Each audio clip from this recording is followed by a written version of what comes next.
Estamos viviendo en tiempos en que los gobiernos quieren hacer más por los ciudadanos, ayudarlos más, rescatarlos de los problemas en que puedan incurrir, rescatarlos incluso de sus malas decisiones. Y sin embargo, hay todavía algunos pensadores libertarios o liberales en algunos casos que dicen que el Estado no tiene por qué meterse en esas decisiones, que es mejor para el individuo tomar sus propias decisiones y navegar en una economía libre. Javier Milei es un pensador argentino muy controvertido en su país, no es muy conocido en México, pero seguramente lo será también. Él tiene libros como este que tengo conmigo, Desmascarando la mentira keynesiana, y es un gran defensor de la libertad. Javier Milei, gracias por estar con nosotros aquí en la entrevista. Gracias, Sergio, por invitarme. Hemos visto, de hecho, cómo gobiernos en Argentina, los Kirchner, aquí en México, distintos gobiernos, todos nos dicen, a ver, yo te voy a dar más, el gobierno te va a dar más, y lo único que quiero es que renuncies a un poco de tu libertad. ¿Qué les dices? Que me parece un disparate. Es decir, cada vez que vos creas un derecho, alguien lo tiene que pagar. Y eso de alguien lo tiene que pagar significa, ¿sí?, impuestos. Y lo primero que hay que entender es que los impuestos es un acto violento. De hecho, la palabra impuestos, deja bien claro que es una imposición. Es más, el origen de la palabra tiene que ver cuando un reino conquistaba a otro y al perdedor le imponía cargas para financiar sus cuentas. O sea, y de ahí viene el concepto de impuestos. Pero además también hay que comprender que es un acto violento y que es un robo, ¿sí? ¿Y por qué digo esto? Suponete lo siguiente, viene tu vecino y te dice, Sergio, dame la mitad de tu ingreso. Y vos los vas a sacar a patadas. Al otro día viene y te dice, mirá, tengo acá un papel que dice que me tenés que dar la mitad de tus ingresos. Y vos le decís, bueno, ¿y qué tiene que ver ese papel? ¿Quién lo firmó? Ah, lo firmé yo. De vuelta lo sacás a patadas. Y al otro día directamente viene con el matón del barrio y te dice, ok, dame la mitad de tus ingresos. Y vos, como no tenés alternativa, claramente se lo das. Digo, ¿por qué? Porque es un robo. Pero vos fíjate esto, en realidad el ladrón vulgar es ética y moralmente superior al político. Y por varias cosas. Primero porque da la cara, se enfrenta, toma riesgo, puede ir preso al robarte. En cambio el político se escuda en el manejo del aparato represivo del Estado, el monopolio de la violencia. Y es mucho peor que el ladrón vulgar, porque el ladrón vulgar, por ejemplo, es aleatorio. Sin embargo, el Estado es el ladrón estacionario, te roba siempre. Entonces, primero, lo que hay que tener en cuenta es que el Estado se financia con impuestos y esos impuestos es un acto violento y que va en desmedro de las libertades individuales. Javier, ¿tú preferirías tener un Estado sin impuestos, un gobierno sin impuestos? ¿Podemos eliminar completamente los impuestos? Bueno, digamos, existe la posibilidad de lo que se denomina el anarcocapitalismo. Es decir, hay distintos tipos de liberales, libertarios, o sea, están los liberales clásicos, como podría ser el caso de Milton Friedman, de Adam Smith, de Hayek, ¿sí? Después tenés los minarquistas, ¿sí?, que es, por ejemplo, el caso de Ludwig von Mises o la propia Ayn Rand, digamos que básicamente dicen el Estado se tiene que ocupar de los temas de seguridad y justicia, y después vos tenés los anarcocapitalistas, ¿sí?, como podría ser el caso de Rothbard, el caso de Jesús Huerta del Soto en España, que es muy conocido, o, por ejemplo, Walter Block, hoy en Estados Unidos. Ahora, el tema es el siguiente, uno lo que tiene que comprender es que si el Estado es nuestro enemigo, debe ser llevado a la mínima expresión. Y en esa mínima expresión uno tiene que considerar la posibilidad de que el cero existe como parte del conjunto de solución. Esto no quiere decir que tenga que ser hoy, pero uno podría pensar también el Estado como una solución tecnológica que en algún momento sirvió con un determinado formato y que en el proceso de descubrimiento, quizás con el avance tecnológico y con la llegada de la robótica, hasta podamos eliminar el Estado. ¿Qué opinas, sin embargo, de los ciudadanos que una y otra vez votan por gobiernos que quieren cobrar más y más impuestos para redistribuir el ingreso entre la sociedad? Bueno, cuando a mí me plantean estas cuestiones de la redistribución del ingreso, lo primero que yo les digo es, a ver, ¿vos estás a favor del robo? Digo, primera pregunta. La redistribución del ingreso es un robo. Porque parte de cobrar impuestos.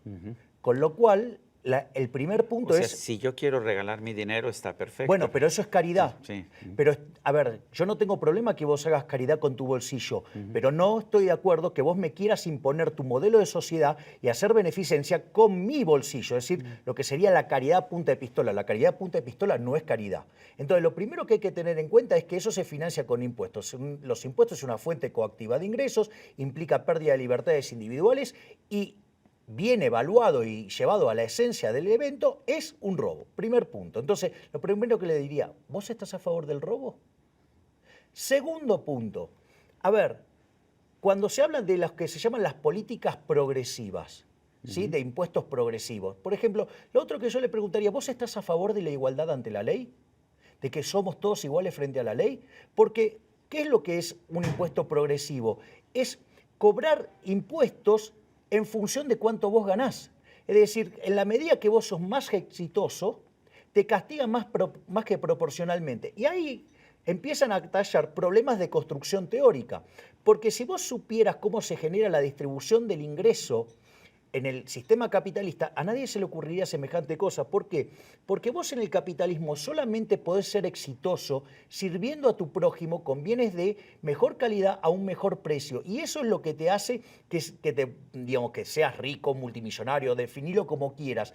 Y si vos vas a aplicar impuestos progresivos, es decir, vos vas a estar castigando a los individuos que más hacen por el bienestar de la sociedad. Pero a lo mejor a mí que no trabajo me conviene que tú trabajas y a ti te cobren impuestos y me den dinero a mí. Bueno, pero... Y por eso votan por esos gobiernos. Bueno, pero ¿no? entonces el punto es, entonces ¿qué estamos? Entonces estamos de acuerdo en fomentar la vagancia, en castigar al que produce y premiar al parásito. Me parece que una sociedad que entra en esa lógica se derrumba. Porque entonces, ¿cuál es el negocio? Y entonces el negocio es ser parásito, no ser un productor. Entonces, cuando vos alterás el sistema de incentivos, lo que te va a pasar es que el país se te va a hundir. Argentina es el caso emblemático de esto. Argentina entró al siglo XX siendo el país con el PBI per cápita más alto del mundo.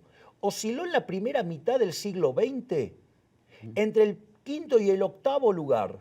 ¿Sí? Y después Argentina fue víctima del proceso de populismo salvaje que impuso esa con bestia Juan Domingo Perón, ¿no? Sí. llamada Juan Domingo Perón, que empezó con esto de la redistribución del ingreso y la justicia social y todas esas atrocidades.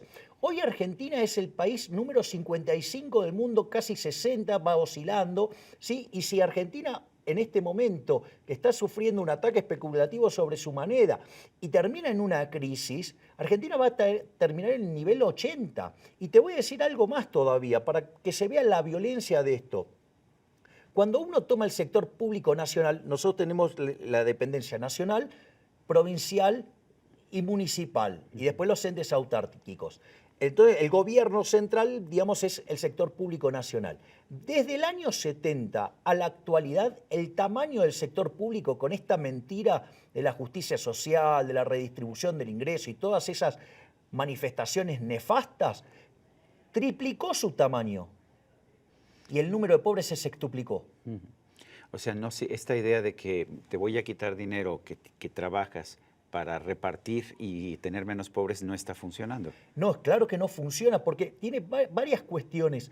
A ver, el punto es el siguiente. Ellos parten de la idea de que existe una torta a repartir.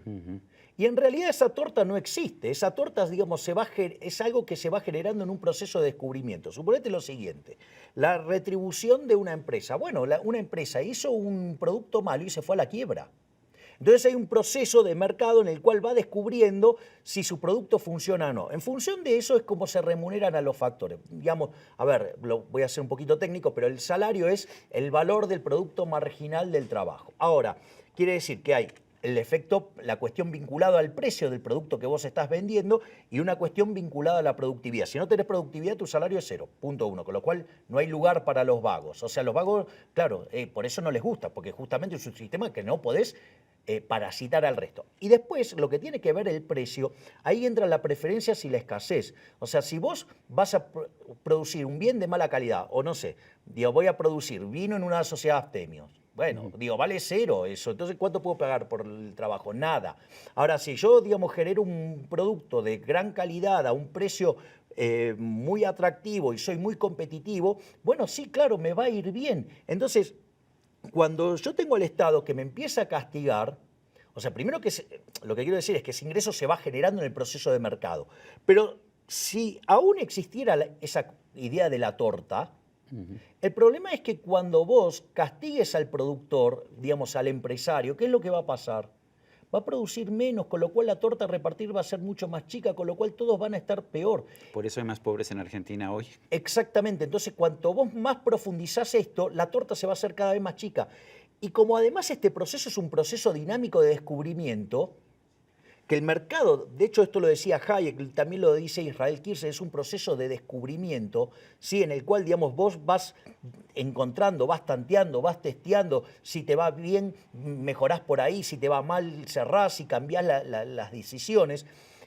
La torta esa no existe, o sea, es una cosa que se va generando y entonces si vos castigás a la persona con impuestos, ¿qué es lo que va a hacer? Y se va a tratar de correr, y entonces la producción se va a caer y vamos a ser todos más pobres. Javier, en 1998 hablabas de Argentina, que fue el país más próspero del mundo a principios del siglo XX, pero allá en los años 70, 80, 90 incluso, el país más próspero de América Latina se llamaba Venezuela. ¿Qué pasó con el experimento de Hugo Chávez? Bueno, el experimento de Hugo Chávez es lo mismo que hizo Perón, que lo llamó socialismo del siglo XXI.